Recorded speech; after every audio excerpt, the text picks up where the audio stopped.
So let's get to it, everyone. Let's go talking on our conversation for tonight. It's a serious matter. It has to do with the elections of 2019. Yes, it may have come and gone, but the reactions keep pouring in.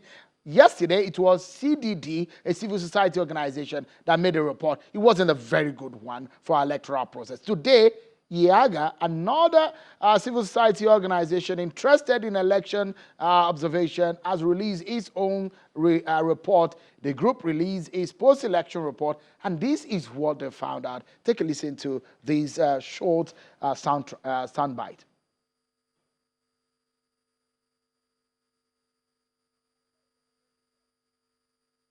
Presidential elections, Yaga Africa's Watching the Vote findings indicates that INEC presiding officers electronically transmitted presidential elections results using the smart card reader in 65% of the polling unit.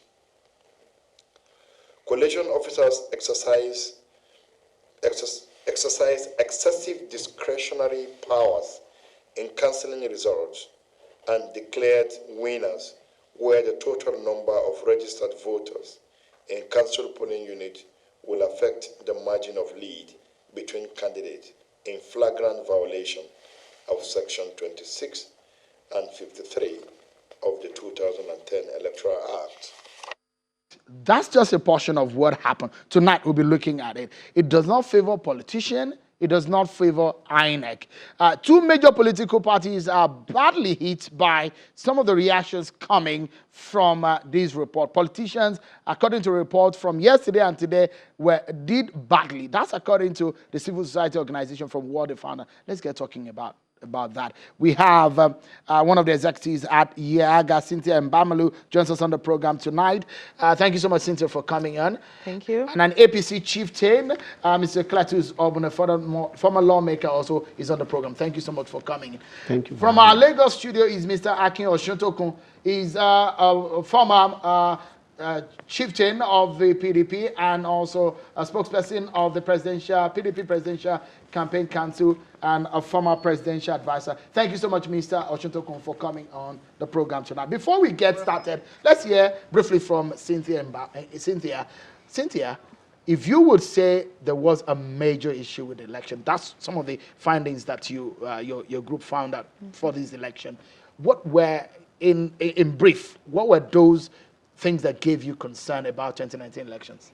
I think one was the election management itself, the management of the elections itself, because we had reports where processes were flouted at polling units, and we had the perennial challenges of logistics, which delayed the commencement of elections and which actually led to the postponement of the elections. But were still not addressed on the day the elections were finally conducted. But beyond the election management was the role the parties played, because for the first time, we were having, before the elections itself, we were having even INEC's offices and election materials being threatened, with some being set on fire. We don't know.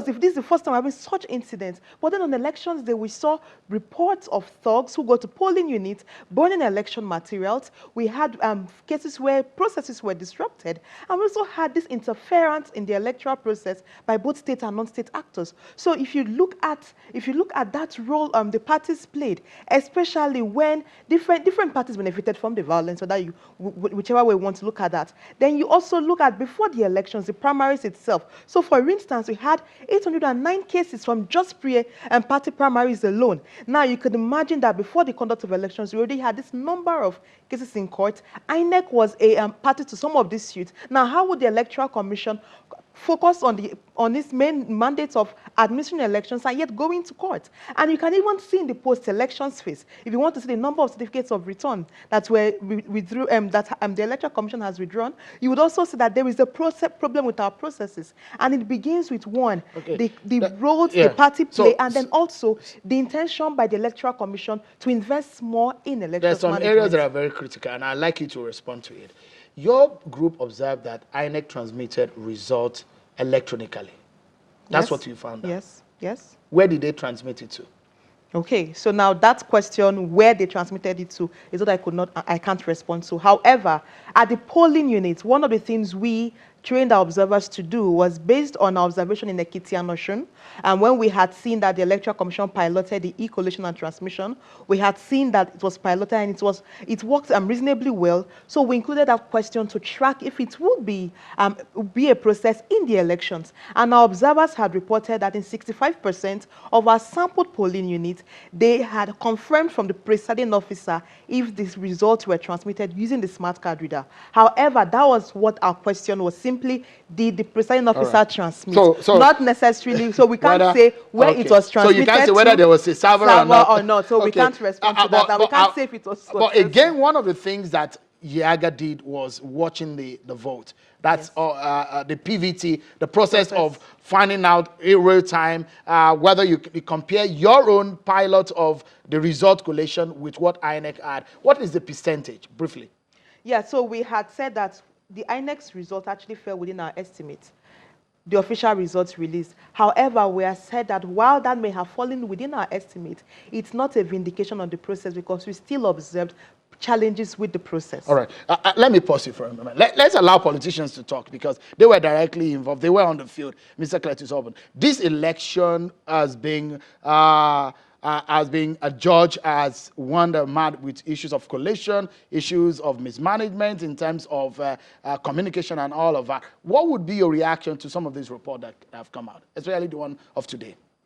Well, one of the things that readily will come to mind is that even the best of processes have been faulted worldwide, even the best of electoral processes. Indeed, if you remember, Obasanjo once said that even if you brought Jesus to come and conduct elections, there will still be complaints. The United States have proven that there was hacking to bring Trump on and all that. So the fundamental thing about it is that all human institutions and actions are tainted with human faults. Having laid that foundation, we move to the point about collation, management, mismanagement, and all that. Nigerians cannot be expected to conduct election in Nigeria among Nigerians and expect to have a perfect situation. It is a process that is expected to evolve and bring us some near perfection. But perfection, again, belongs to the realm of the divine. It's not a human attribute to be perfect. So, but what we keep doing is to improve. If you remember 2003, it was called a civil war. Obasanjo declared it a do-or-die matter. By 2007, when Yaradua came in, he said, look, the process that brought me was not transparent. He set up the reform committee. And of course, by 2015, in spite of what happened, Jonathan, who conducted the election with these same laws that we are complaining about, himself was thrown out or was voted out, and he admitted the results. And if by 2019, we are trying to get electronical, we are trying to get digital with our elections, you expect that this first experiment is going to meet with these stumbling blocks. Therefore, I expect that this report, in spite and despite what they said, concluded that the results wouldn't have been different. Okay, let me pause you for a moment. And I know Mr. Akin is probably not agreeing with you. He was one of those who spoke for the PDP presidential candidates in the election. He's in our Lagos studio. Mr. Ochuntokun, do you agree with the report, some of the things that Mr. Orban has said, and what would be your immediate reaction to the report over the 2019 elections? Well, you made the most significant intervention. And that was when you asked about that 65% that was transmitted electronically. I can see the lady trying to shine away from the controversy because that's a major plank of the case at the tribunal. Why were you? It was confusing. A response was quite confusing. And that should be.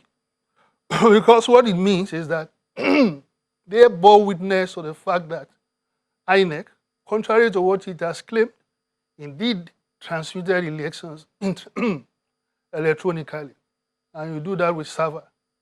So that is that alone calls to question the integrity of the whole.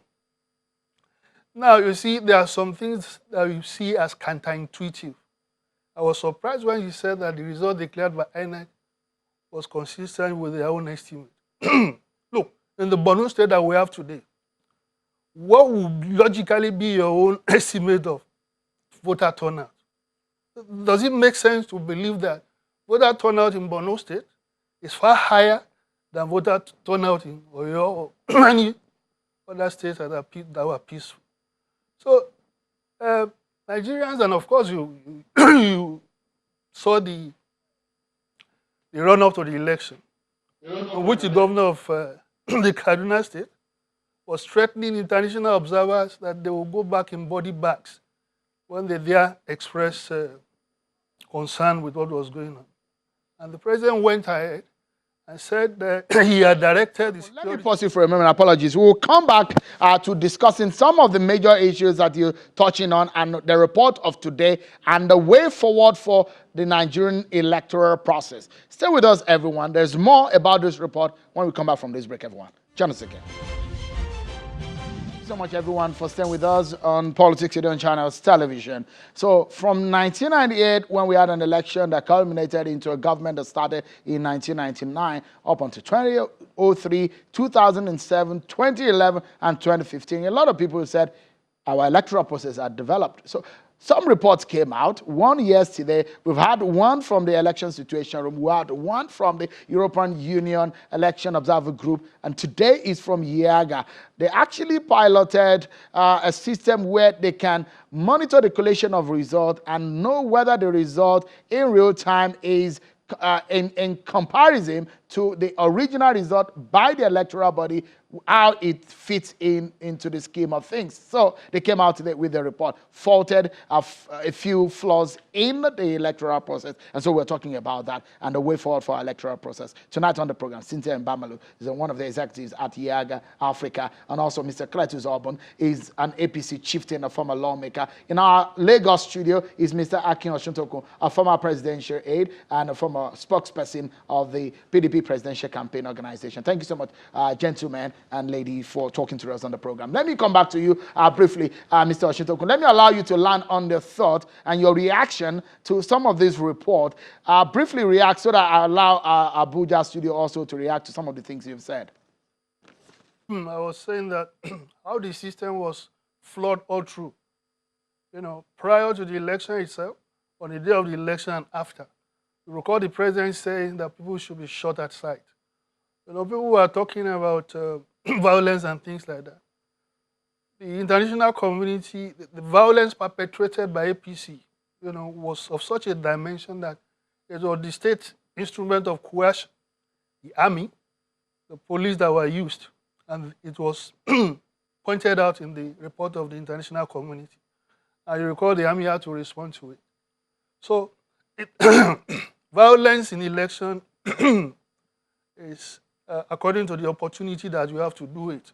Nobody can beat it's irrelevant, it's a false equivalence, trying to say all parties indulge in it. That's an evasion. Now, of course, as I said, look at Zamfara State, for instance. It took how many days for the election the results to come out? The result that were declared in Zamfara State, if Yaga says that result is consistent with what they had, then I don't think that I don't even know their own capacity to come to the conclusions that they have said they've come. Those elections, the results that were declared, that the complaints are the main issues at the tribunal today, was a pattern of depressing the votes. The votes where our candidate, the candidate of the PDP, what you will consider as a stronghold, and then of course, grossly inflating figures, where the president sees as a stronghold. Now, there is a particular issue I want to draw your attention to. Prior to the election, we were told by INEC that the rate of PVC collection in Kano State was 97%. That's patently absurd. There is not possible that you have 97% collection of PVCs. And of course, in Lagos of comparable standard, the collection rate was in the neighborhood of 50 or 60%. So, there are all these things, and but look, the issue of data, figures and statistics. you for a moment, Mr. Oshintokun, and let me allow some reactions to what he said within the frame of time that we have. Mr. Obun, Mr. Oshintokun has raised some very critical issues, especially now that your party benefited from the presidential election in the sense that you won, and he's raised some of these issues. What are your reactions to that? Well, let me say that it is a recurrent decimal, and when you have habitual complainants of this magnitude, you have nothing but pity, and sometimes you get into a sense of sarcasm, because the claims and allegations that are being made about violence only took place, in their opinion, only where they lost. Where they won, there was no violence. It is only commonsensical that the volume and vortex of security in the areas that were declared Boko Haram infested was going to be more than the areas that were seen to be peaceful. You also will notice that a cosmopolitan area, a metropolitan area like Lagos State, most of the people there are businessmen. And the threat of violence, especially in the south states where I come from, are such that voter apathy is not only apparent but compulsive. And therefore, you are bound to find that in 2015, where you had over 2 million votes in, nearly 2 million votes in Rivers State and in Delta State, votes dropped to less than 500,000. In Cross River State, for example, where we were begging out of 1.1 million to have 500,000, we had less than 300,000 this time. So as far as I'm concerned, he is not taking into cognizance the socio-cultural abnegations and negativity that we have. Mr. Obun, just in a few seconds, because I need to allow Cynthia to weigh in on the issues before we close. There's fundamental issues that the opposition are raising. And when the electoral, the observer groups are coming up with some of the observation on the electoral process, especially the fact that they believe that what we had in 2015 was a bad replication in 2019. Is it a dent on the fact that your party benefited from your party won in 2019? Does it take anything away from your victory? In any case, don't forget that this President Buhari in 2011 had a party that was less than a year in its formation and had 12 states. 4 years down the line, you are expecting that such a man, an institution in Nigerian political parlance, can now suddenly drop votes to a near non-starter. For me, PDP is being unrealistic. And if you bring a Buhari to draw the third term, he will still beat them down. Right. Let's allow Cynthia to you heard some of the things Mr. Oshintokun said. Yeah, Quickly I think react what is very important, one, there is nothing wrong with Nigeria setting the pace when it comes to conducting credible elections. So when we make reference to the fact that we have no perfect elections in the world, we're not saying we want a perfect system. We're saying we want a system that works for Nigerians and for Nigeria, and that is where we are yet to get to. And if you look at our observation reports from 2019, we lost an opportunity to build upon the progresses or the achievement of 2015 elections. And that is that's the clear fact about that. Now, the question on how can we move forward from here, I think it's beyond blames, it's beyond parties blaming each other, because this is beyond just parties' interest to win elections. It's about national interest, and elections are a very critical part of our democracy, and we need to commit to electoral reform. I think what is important is that National Assembly, as they resume, to reintroduce the electoral amendment bills, and that we have the commitment from the federal government that this bill will be passed and signed into law, especially towards elections. We need to close the program, but Mr. Oshintokun, in 10 seconds or so, your final thoughts on the program before we close. Just in 10 seconds, Mr. I'm sure you recall the altercation between the international community and the Nigerian army on the question of violence in the election. That was what the APC man was calling lie. The international community is the one telling lies. They are the complainant. People make assertions as if they are talking to the air. This was public between the Nigerian and the international community specifically accused the Nigerian military of perpetrating violence. And here you find an APC representative accusing me of a lie. How much conspicuous or open do you want the allegation to be? Mr. Oshintokun, we must leave it at that, but I sincerely thank you, Mr. Obun, also for coming on the program, and Cynthia Mbamalu, thank you also for coming on the program tonight. Well, that's our show for today. Thank you so much, everyone, for watching. I'm Sean Kimale. Bye-bye.